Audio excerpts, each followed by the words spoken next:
Dear friends, today we are going to discuss about introduction of AutoSAR. It's mainly aimed for beginners. So in this video, we will cover part 1 about ASW and RTE and BSW. What is AutoSAR? AutoSAR is expanded as Automotive Open System Architecture. AutoSAR is initiated by world leading automotive company like OEM, suppliers and tool providers. Say for example, automotive manufacturers BMW, Volkswagen and suppliers like Bosch, Continental and KPIT and tool providers such as Vectors and Electrobit. The objective of the AutoSAR is to specify open standard for the software architecture and software interfaces for most commonly used functionality in ECU. So AutoSAR will make it possible to reuse the software between ECU and enable market for software product. Here I have mentioned few benefits of AutoSAR standardization. One is improve quality and scalability and reliability, and second one is most important cost optimization for automotive industry, and create flexible for product modification. It's very much used for developers and frequent upgrades and updates. So these are the main important of standardization of AutoSAR. Next one is why we need AutoSAR. Here I have mentioned three important points why we need of AutoSAR. The first one is reuse of software increase at both OEM and supplier, and second one is hardware and software need to be less dependent to each other, and development process need to be simplified. AutoSAR layered architecture. Here you can see outline of AutoSAR layer architecture. It consists of three layers. Top one is ASW application software layer, and middle one is RTE runtime environment, and lower one is base software, that is called BSW. We will see what is inside of each layer. Application layer. This layer has application code. Say for example steering and powertrain. These applications are specified in application layer, that is called ASW, which is customized one. It is not a standard one, which is resident top above runtime environment. It can have different application block called SWC. That means software component. Here I have mentioned most important three components. One is for application software component and ports of this component and port of the interface. These are mainly important for communicated with intercommunication and intra-communication. So we will discuss about this in future videos.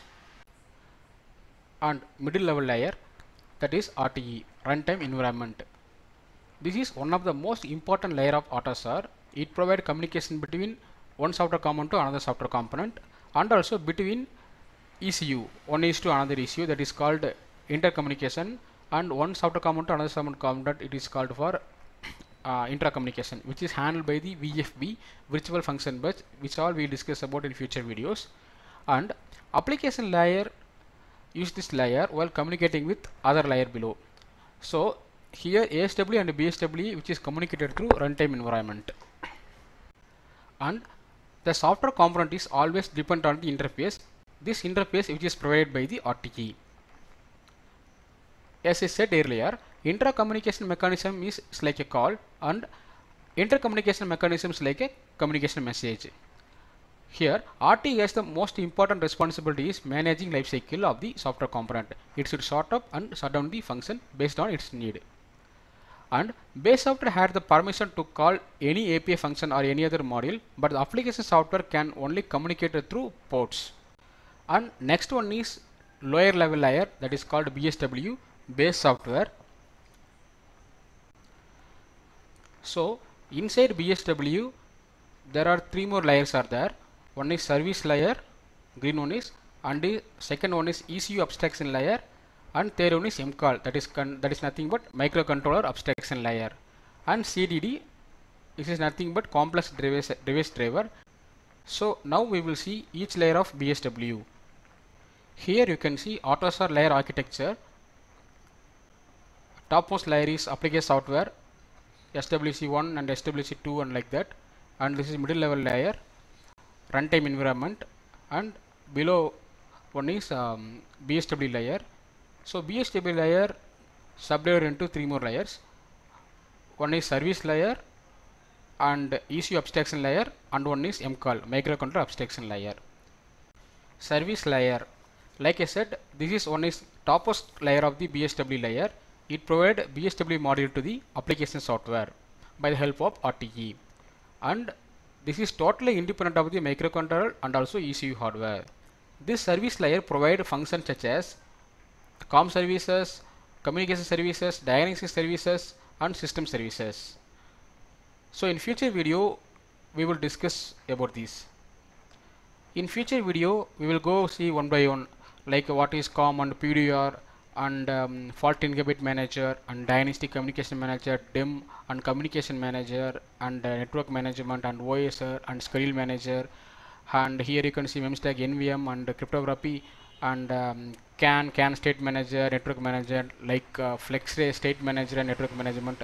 So we will all see one by one in future videos. So as of now you just know about what is inside COM services and what is inside memory and what is inside diagnostic services and what is inside OS. So that you just learn, and in future you will go on in depth. Next one is ECU abstraction layer. ECU abstraction layer, which is located in middle of the BSW layer. This layer acts as an interface of the microcontroller abstraction layer, and also which is consist of driver from external device, and it has the access to the peripheral and the device no matter where they are located, either inside or outside of the microcontroller. It also offers the API to the interface with the microcontroller.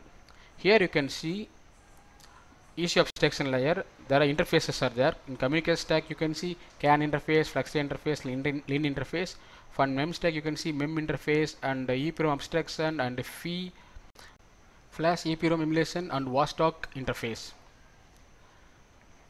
And also it has, as I said, external devices. It will communicate to upper layer. And last one is MCAL. MCAL is nothing but microcontroller abstraction layer. This layer was formed in order to avoid direct access to the microcontroller registers.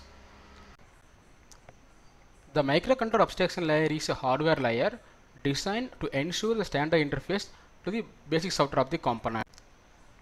It provides microcontroller independent value of the component to the BSW and also manage the microcontroller peripherals. So here you can see in microcontroller abstraction layer, LIN drivers are there, FlexRay and FlexRay transceiver, FlexRay driver and FlexRay transceiver drivers are there, like a CAN and CAN transceiver and EEPROM drivers and digital input output, pulse width modulation and ADC, and these main drivers are which is located in microcontroller abstraction layer. In future video we will go for each layer and each part we will discuss in depth. Please comment your suggestions and don't forget to subscribe, like and share. Thank you. Thanks for watching.